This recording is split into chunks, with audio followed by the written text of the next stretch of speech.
warahmatullahi wabarakatuh.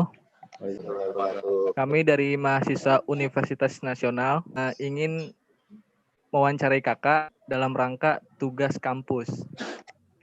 Sekian, terima kasih. Nama saya Ilham Kusnanda. Saya Risa Putra. Saya Aldiran Kausar. Nama saya Muhammad Hafizah. Nama saya Muhammad Fares Aulia Ramadan. Untuk kakaknya boleh diperkenalkan namanya? Perkenalkan, nama saya Clara Nurfadani, panggil aja Kak Clara. Saya sekarang bertugas sebagai relawan Satgas COVID tentang tracing kontak di Puskesmas Kelurahan Setiabudi. Oke. Jika ada yang mau bertanya, silakan duluan. Oke, Kak Clara, saya mau bertanya duluan ya. Kira-kira berapa lama sih penggunaan APD untuk menangani pasien COVID ini? Maksudnya ada batasannya gak gitu loh? Dari jam segini sampai jam segini gitu loh. Ini langsung jawab atau nunggu pertanyaan semua baru dijawabin? Atau per orang? Boleh jawab aja, Kak. Langsung aja. Iya, langsung aja. Iya, boleh. Langsung aja. Pertama, pertanyaannya itu berapa lama pemakaian APD ya? Kalau sama dalam menangani pasien, itu petugas kesehatan harus memakai APD lengkap, yaitu level 1.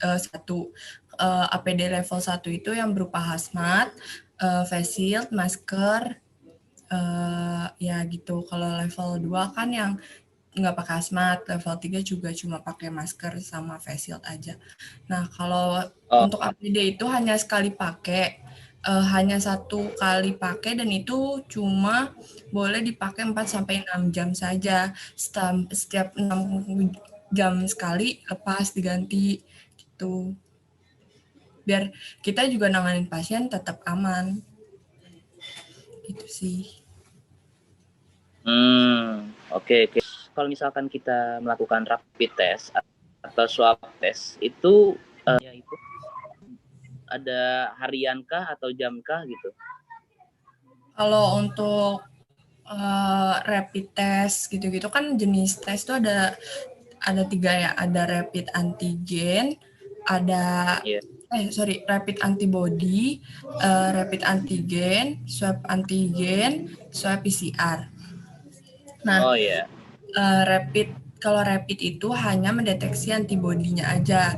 Jadi kalaupun pasien yang pernah konfirmasi COVID, dia tetap selama 6 bulan itu tetap ada IgG-nya tetap muncul sebagai antibodi. Dia yang menahan virus COVID masuk lagi. Itu kalau buat yang udah pernah kena. Tapi kalau yang belum tetap 1 garis. Nah, kalau untuk rapid atau swab antigen itu untuk mengetahui adanya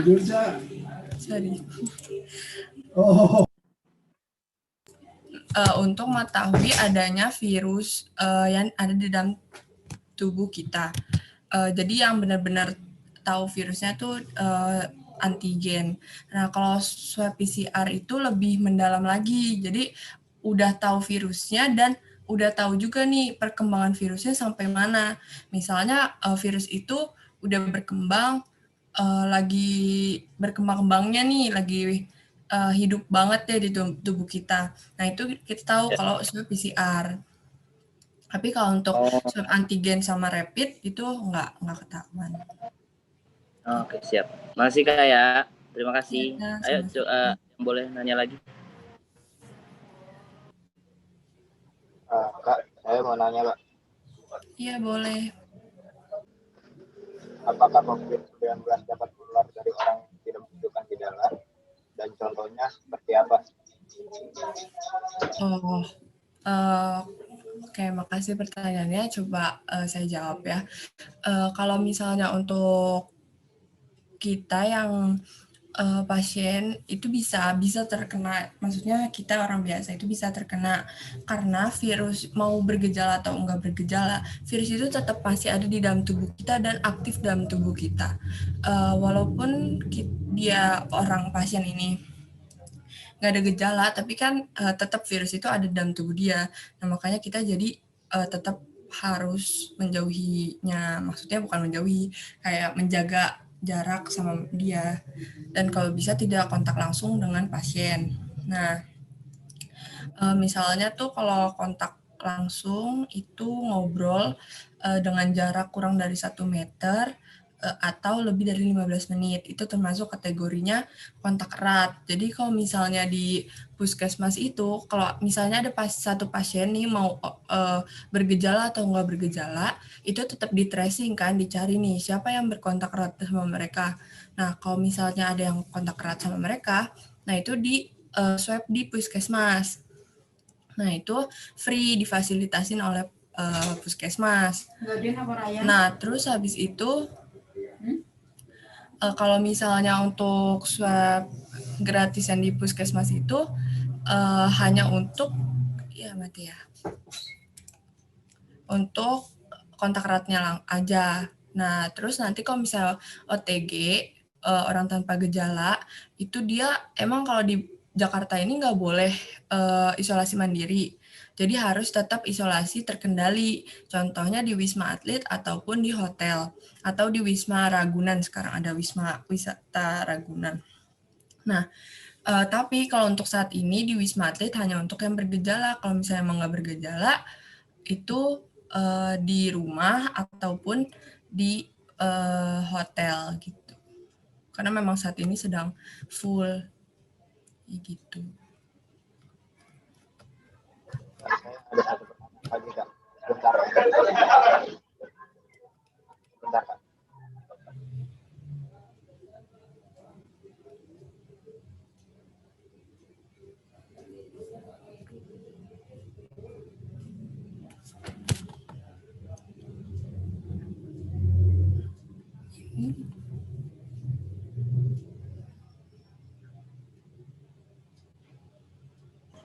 Yang lain boleh ditanya lagi kakaknya. Kemungkinan problem itu si Rafli.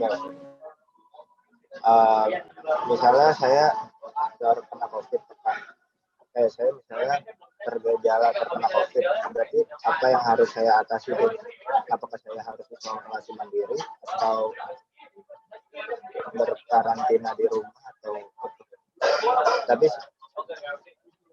gini, misalnya saya tidak merasa gejala terkena COVID, tapi tiba-tiba di hasil tes itu saya kena COVID, itu saya harus melakukan apa?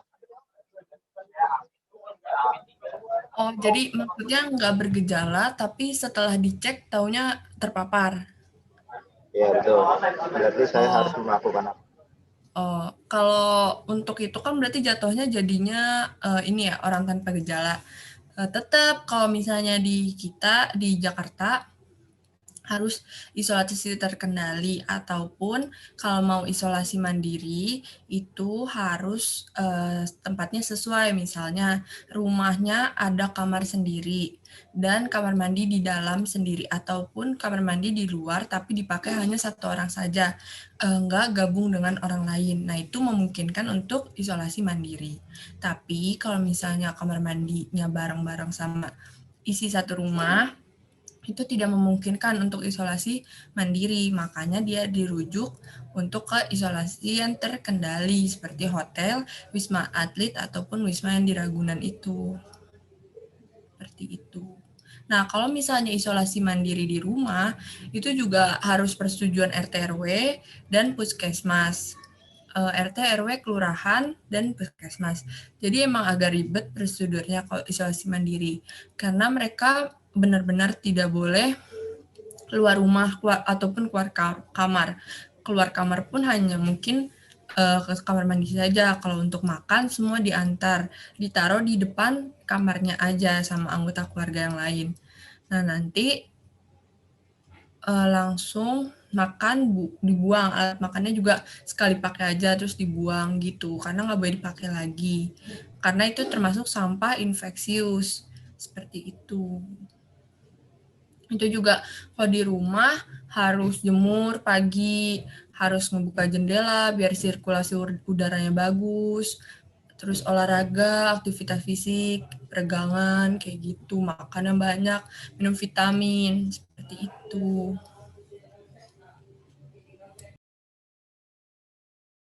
Ya gitu, Oh, cukup. baik Kak, makasih ya sudah dijawab pertanyaan saya. Ya, sama-sama. Selanjutnya Kak, saya ingin bertanya, apakah pekerja kesehatan kita cukup terlatih dan berperalatan memadai untuk menjaga keselamatannya Kak? Oh, untuk tenaga kesehatan. Kalau untuk tenaga kesehatan, saya coba jawab ya. Menurut saya sih dibilang terlatih, menurut saya cukup terlatih karena tenaga kesehatan itu setiap bulan, malah hampir setiap minggunya diberi ini pelatihan dari Kemenkes, Kementerian Kesehatan, ataupun dari Dinas Suku Kesehatan. Jakarta Selatan atau Jakarta Pusat gitu, ataupun Dinas Kesehatan DKI Jakarta.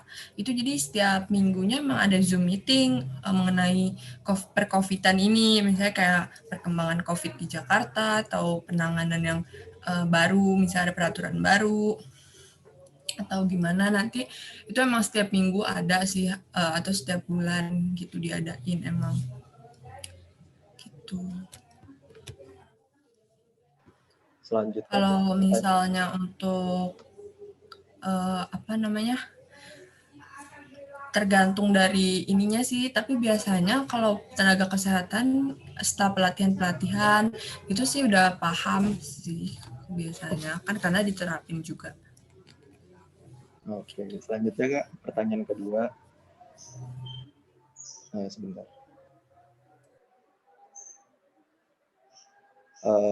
Apakah rumah sakit atau klinik atau seperti puskesmas sudah menerapkan prosedur yang memadai untuk mencegah dan mengontrol infeksi COVID-19 tersebut, Kak?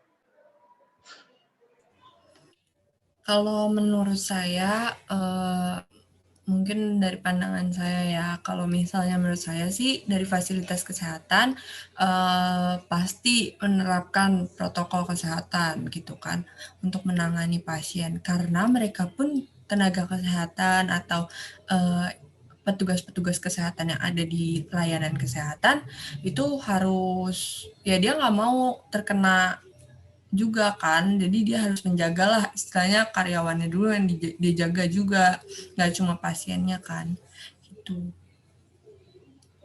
Oke, Jadi menurut saya sih cukup melaksanakan sih.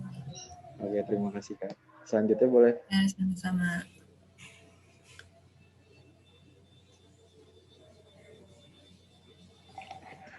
Kak, saya ingin bertanya, siapa sih Kak yang harus membayar biaya perawatan pasien COVID yang sedang dikarantina Wisma Atlet? Oke, untuk biaya, ngomongin tentang biaya, kalau untuk di Wisma Atlet, hotel yang udah dikhususkan untuk COVID, terus Wisma yang di Ragunan, itu semua ditanggung oleh pemerintah. Kalau misalnya yang isolasi di ini fasilitas pemerintah, semua ditanganin sama pemerintah. Jadi mereka hanya ke sana pun cuma bawa baju, laptop buat kerja atau laptop untuk kerja atau handphone gitu, karena di sana kan ada wifi, mereka bisa kerja. Terus paling baju olahraga, sepatu olahraga kayak gitu-gitu sih, alat makan, mandi. Jadi mereka nggak bawa uang cash ke sana, dan dia cuma fotoin BPJS. Itu pun kalau misalnya kita nggak punya BPJS pun nggak apa-apa, asuransi kesehatan lain juga bisa, itu semua dibayarin sama pemerintah. Oh gitu ya Kak. Iya. Satu lagi nih Kak, saya mau nanya, menurut Kakak, apakah penyemprotan cairan disinfektan dapat melindungi dari virus corona? Kalau untuk cairan disinfektan itu kan dia punya cairan sendiri ya, bisa juga kalau dari WHO kan bisa bikin dari yang bakelin kayak pemutih dicampur dengan alkohol seperti itu kan. Nah itu emang kegunaan disinfektan itu untuk mengurangi bakteri, mematikan bakteri, virus ataupun kuman-kuman yang ada di permukaan gitu. Oh Jadi gitu. memang untuk mematikan. Oke Kak, makasih Kak. Iya, sama-sama. Mungkin selanjutnya ada yang mau bertanya. Ya, saya. Assalamualaikum warahmatullahi wabarakatuh. Waalaikumsalam. Kak, saya ingin bertanya Kak. Menurut Kakak, bagaimana tanggapan Kakak mengenai vaksin virus corona yang akan digunakan oleh seluruh rakyat Indonesia, Kak? Sekarang kan emang lagi ini ya, saya coba jawab nih. Kan kalau sekarang kan emang lagi ini marak-maraknya vaksin ya, kan karena baru dibolehkan dan baru masuk ke Indonesia. Nah, di Indonesia itu kita pakai vaksin namanya Sinovac. Sinovac itu berasal dari Cina, dari Wuhan kalau nggak salah ya. Pokoknya dari Cina. Itu dia telah diuji klinis juga di Cina dan udah dipakai juga sama rakyat Cina, maksudnya masyarakat Cina udah dicoba diberikan kepada masyarakat. Nah itu udah diuji klinis juga. Nah vaksin itu masuk ke Indonesia juga masuk di Indonesia diuji klinis juga sama BPOM, terus MUI sama peneliti-peneliti lain yang di Indonesia ini kan. Nah, dari BPOM kemarin udah mengumumkan kalau itu udah efisiensinya 67,3% kalau nggak salah, sekitar 60%-an. Nah, itu berarti tandanya bukan kita nggak bakalan kena corona lagi, nggak bakal kena virus COVID lagi, tapi kita lebih menjaga agar tidak terkena, dan kalaupun sampai terkena tidak parah. Karena kan banyak juga pasien COVID yang terkena lalu bergejala dan hasilnya parah ataupun sampai meninggal. Nah, kalau dengan diadakannya vaksin ini, pemerintah berharap agar tidak sampai parah gitu, mengurangi itu. Jadi menurut saya, ya vaksin itu memang harusnya diberikan kepada masyarakat. Nah, tapi kan vaksin juga karena jumlahnya masih sedikit ya, belum banyak. Jadi yang diutamakan itu yang prioritas utama seperti tenaga kesehatan. Kalau masyarakat juga diberikan secara gratis itu usia 18 tahun sampai dengan 59 tahun. Itu semua nanti dibagi rata. Datangnya di puskesmas bisa langsung divaksin kayak gitu sih. Nanti dapat SMS dulu, didaftarin terus dapat SMS. Menurut saya sih kemungkinan besar ya lumayan berpengaruh ya, karena seenggaknya untuk mencegah dulu gitu. Kalau misalnya kenapa kan yang udah pernah kena COVID tidak dianjurkan untuk vaksin yang saat ini, karena mereka udah punya antibody yang untuk menjaga si virus itu yang tadi saya bilang dari rapidnya tetap masih positif, masih reaktif gitu. Untuk yang orang udah pernah kena, karena mereka punya antibody yang melawan si virusnya ini gitu. Oke, baik, terima kasih Kak. Ya, selanjutnya yang kedua saya ingin bertanya Kak, bagaimana tanggapan Kakak mengenai kejadian yang terjadi di salah satu rumah sakit yang membuat kesalahan tentang tertukarnya jenazah keluarga korban yang terpapar virus COVID-19, Kak? Terima kasih. Oke, sama-sama. Kalau yang masalah ini, coba saya jawab. Tapi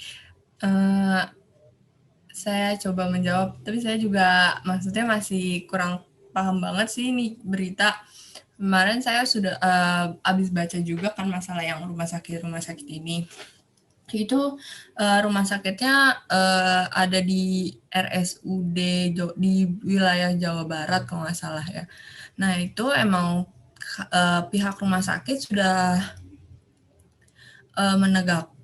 meluruskan bahwa terjadinya kesalahpahaman ini emang terjadi kesalahan pada rumah sakit, maksudnya oleh petugas kesehatannya, karena memang kan kalau misalnya mereka dari keluarganya si pasien yang meninggal ini, mereka minta bawa pulang gitu kan, maksudnya dia mau lihat gitu jenazah atau dia mau makamin sendiri kalau nggak salah ceritanya. Nah, sedangkan COVID itu peraturannya memang tidak boleh makamin sendiri kan, ataupun harus pemakamannya sesuai dengan protokol kesehatan atau protokol kematian pemakaman gitu kan. Nah, kenapa kayak gitu? Pemerintah mau buat peraturan protokol pemakaman itu karena mengurangi resiko terpaparnya virus. Kalau misalnya kita dari pihak keluarga itu memaksa untuk meminta jenazah, belum kan sedangkan pasien itu masih baru meninggal ya, bilangnya baru meninggal. Sedangkan virus itu masih tetap hidup walaupun orang itu sudah meninggal gitu.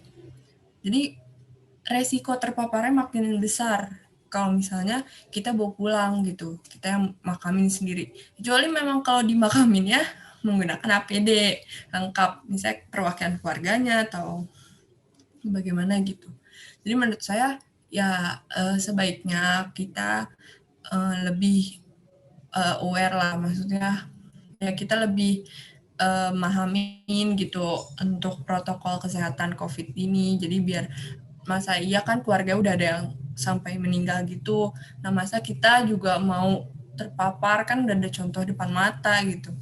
Ya, kalau menurut saya sih lebih angka baiknya lebih menerima aja sih kayak gitu. Kan itu juga demi kebaikan bersama.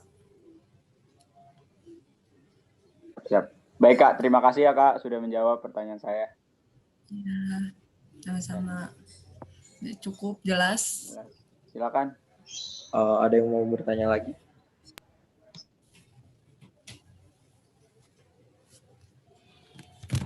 Boleh kalau yang belum jelas mau nanya lagi, nggak apa-apa.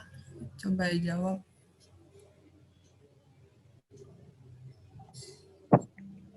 Coba itu, ada yang mau bertanya lagi gak?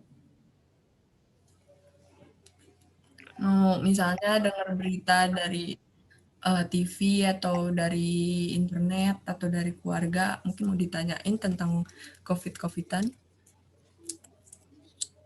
Atau ada yang masih penasaran gimana ininya, penata laksanaannya atau gimana gitu? Kalau menurut saya sih, pertanyaan saya yang udah kakak jawab, saya udah ngerti lah atau udah paham gitu. Kalau yang lain nggak tahu juga.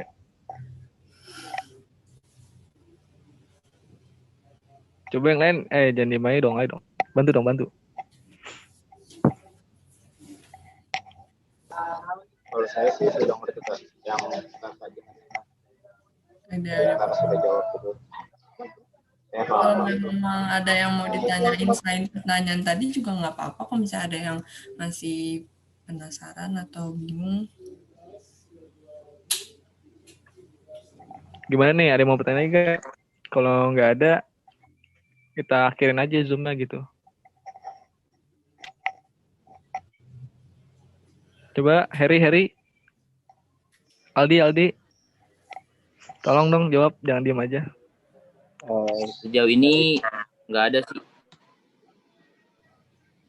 Kalau Harry gimana Harry? Sejauh ini nggak ada, cukup paham sih Kak. Oke Kak, mungkin Zoom-nya sampai di sini aja. Makasih banget untuk jawabannya semuanya.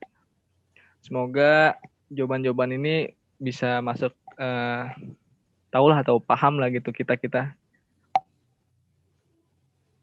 Amin. Harry, coba tolong penutupnya. Ya sekiranya itu aja Kak.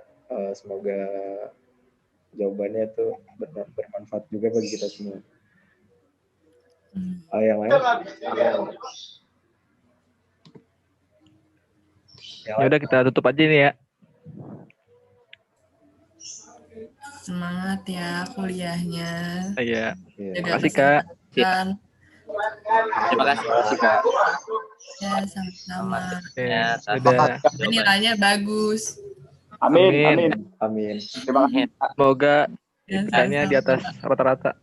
Amin. Amin. Amin. Cuma gitu.